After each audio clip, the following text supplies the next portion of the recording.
What up, y'all? It's the homie Dame, and it's that time again. It's time for some anime hot takes.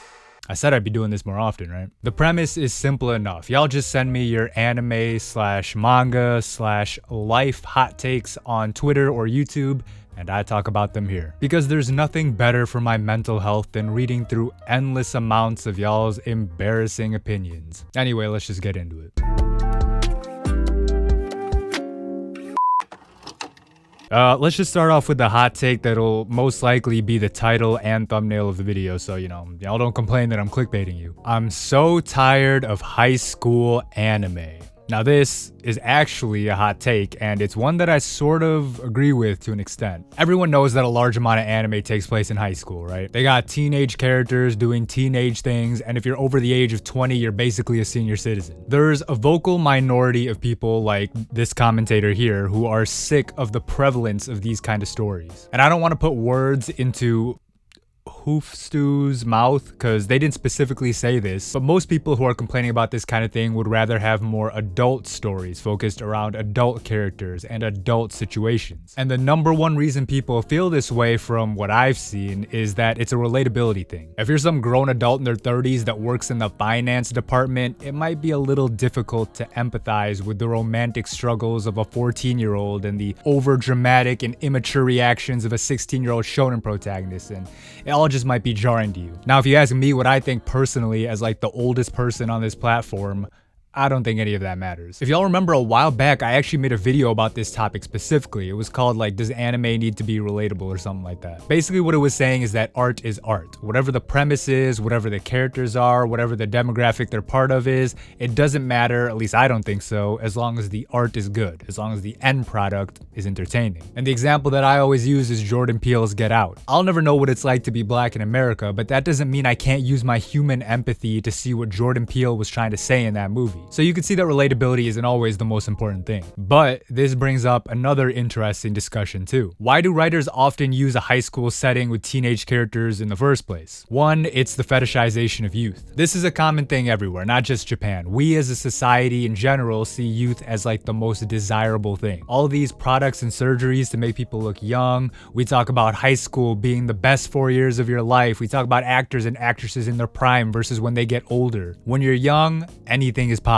Then you get older and you're shackled down by your job, your bills, your marriage, and it's harder to go on a grand adventure to find the One Piece or something. So that's a big thing in the West and the whole world in general, but when it comes to anime specifically, youth is also a big part of the otaku fantasy. Anime and manga is often seen as a form of escapism for people who want to look back on the good old days when they didn't have to work for 80 hours a week, or maybe even to see those experiences they missed out on during the spring of their youth. So there's all of that, but the simple reason as to why there's so much high school anime is because that's the target demographic. A large amount of anime and manga is shonen and shoujo, which is targeted towards, surprise surprise, kids who are the same age as the characters in those stories. But this doesn't mean that anime is incapable as a medium of telling these adult stories. Anyone who says that just frankly hasn't watched enough anime. It's like people who say that there are no good films being made these days or that there's no more good music. That's not true. You just need to know where to look. I'm all for telling more stories with adult characters, but honestly, it doesn't matter that much to me. Like I said, what matters more is that the finished product is actually good and entertaining. I don't care if the characters are 8 years old or 80 years old, as long as whatever I'm watching is quality. But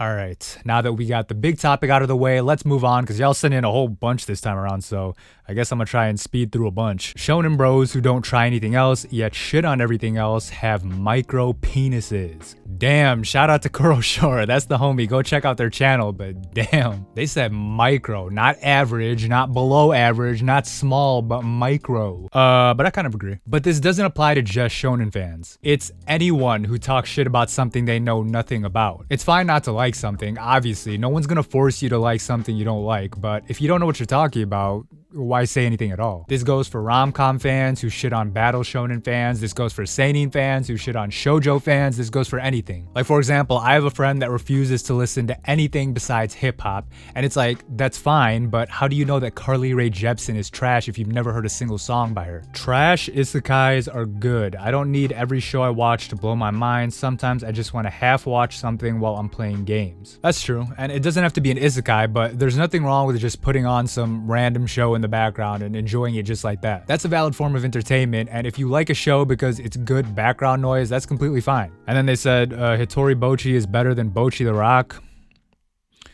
I don't know about that one. Liking male anime characters as a guy is not gay. They're not real and dissimilar enough to reality that an attraction to a male character as evidence towards one's sexual preferences are moot. What? Is this even a thing people are saying? Maybe I'm misinterpreting this tweet. Look, man, if you're gay for Gojo, just say that. There's absolutely nothing wrong with that. I promise none of us are gonna judge you. Getting in relationships when you're young kinda sucks, because how are you supposed to figure out who your partner is as a person when you yourself don't even know who you fully are yet? Yeah, I kind of agree with this. That's why I don't really count those like high school relationships, because no one knows what they're doing there, let's be honest. It's like the tutorial where you figure out your combos and moveset before you move on to ranked matches as an adult. But that being said, if you're a teenager, don't be afraid to get out there and actually have those experiences. I know I did a bunch of dumb shit as a teenager and was with girls I probably shouldn't have been with, but I wouldn't take any of that back because it made me who I am today. Mavs are taking the chip this year. Hey man, they have a good shot. I'm not even a Luka fan, but I would love that for him, especially if he wins the MVP. But I don't know, I feel like Denver is going back to back. I just don't see anybody beating them. It's gonna be Denver versus Boston in the finals. It's gonna go 7 games, and we as basketball fans will all be happier for it. Timestamp this for like a month from now when Jimmy Butler bounces the Celtics in the conference finals. Anime is too loud. You know you can turn your volume down, right? The big three and all those ancient glazed shows are gonna be irrelevant in a couple of years. Wouldn't put money on that. If they haven't become irrelevant by now, they probably won't become irrelevant anytime soon. Shows like Naruto have already entered the general public consciousness. The fact that Bob, your coworker, could probably recognize Naruto shows that it's here to stay whether you like it or not. Also, aren't they doing like a live action movie soon? They should just use the Japanese stage play cast for that, to be honest. Oh yeah, and we literally just had that hugely successful One Piece Netflix show. This is a hot take though, so I'll give you that. Xanax 9771. Black Clover is boring as shit. I gave it 24 episodes. I could barely stay awake. Damn, a whole 24 episodes? That's like a whole anime season. That's longer than like half of my favorite shows. This one was fighting to stay awake, talking about some, oh, maybe episode 25 will be the one where it pops off. Like, just don't watch the show if it's that boring to you. Maybe they just had it on in the background like we were talking about earlier. 50 years can pass by and One Piece still won't have the cultural impact Dragon Ball Z had. Well, I guess we'll never know until the time comes. Everyone set your alarms for 50 years from now on this date in 2074 so we can judge the cultural impact of One Piece and Dragon Ball Z.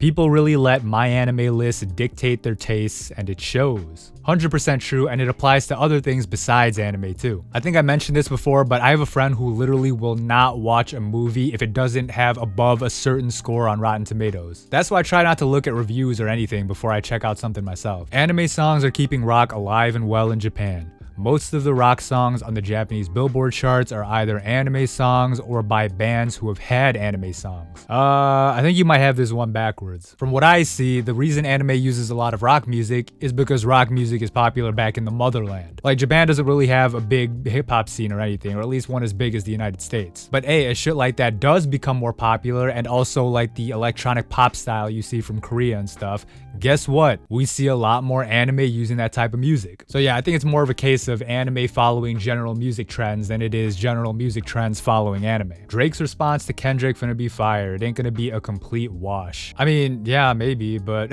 after what J. Cole did, I don't even know if Drake should even respond. Like, what is Drake even gonna say at this point? I mean, like, no offense, Kendrick ain't no Meek Mill. Honestly though, I don't even like Drake or J. Cole, so y'all already know whose side I'm on in this beef, if it even is a beef at all. Alright, last but not least, we got one more take from Twitter, and it's a 2-for-1. First off, Duvanator says, shonen is overrated. Every shonen fan should read other genres like seinen, romance, comedy, etc. Also, Hajime no Ippo is a cult classic and more people should watch. And then, Little Buggy replied saying, my hot take is that this guy's hot take is cringe and emblematic of what is wrong with most anime discourse and most discourse about art in general. Damn, it was only a matter of time before my little YouTube hot take series would create beef within the community. But that being said, sorry Duvinator, I completely agree with Lil Buggy here, who so far, I don't know if y'all have been keeping track, is low-key the MVP for bringing interesting takes and discussion topics to the table, so shout out to you. Anyway, yeah, if you've watched this channel for long enough, you should already know what's wrong with Duvinator's tweet. We even kind of touched on it earlier with Kurosho's take. Replace shonen in this tweet with something else, and replace the other genres with something else, and replace Hajime no Ippo with, I don't know, Fist of the North Star or something, and you'll get what I'm saying, right? And Lil Buggy, again, is completely right. The problem in a lot of art discourse is treating art like it's a textbook science, where there's a right and there's a wrong. This, by definition, is not true, and thinking about art in these quantitative constraints is pointless, unless it's just for fun. But otherwise, takes like this are just not a productive discussion to have. Like, I'll tell y'all right now, if you send in a take that's X show is overrated or underrated, or some variation of that, there's like a 0% chance of you getting chosen to be on the video. Because you're basically just saying, I have an opinion, I like this show, or I don't like this show. It's like, okay, what is there to talk about? All right, but yeah, that's all for this video. If you enjoyed it, leave a like and subscribe, and keep an eye out on Twitter and YouTube for the next time I ask for your hot takes so you could submit yours. Otherwise, that's the video. Peace.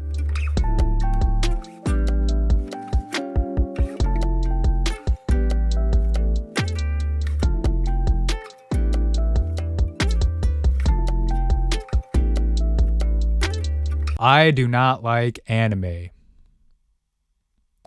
Yeah, me neither.